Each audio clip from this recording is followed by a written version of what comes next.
தமிழ் சினிமாவில் பல வித திறமைகளை கொண்ட நடிகர்களில் ஒருவர் சிலம்பரசன். நடிப்பது மட்டுமல்லாமல் இசையமைப்பது, பாடல் எழுதுவது, பாடுவது என பல விஷயங்களை அறிந்தவர். 18 வருடங்களுக்கு முன்பே வல்லவன் படத்தையும் இயக்கிவிட்டார். ஆனால் வேறு சில நடிகர்களுக்கு கிடைக்கும் சிறந்த வாய்ப்பும் பிரபலமும் விளம்பரமும் அவருக்கு கிடைக்கவில்லை.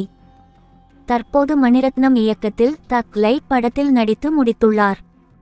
சிம்புவின் 48வது படத்தை கமல்ஹாசனின் ராஜ்கமல் பிலிம்ஸ் நிறுவனம் தயாரிப்பதாக கடந்த வருடம் பிப்ரவரி 3ஆம் தேதி அதிகாரப்பூர்வ அறிவிப்பு வெளியானது. அதோடு படம் பற்றிய அடுத்த அப்டேட் எதுவும் வரவில்லை.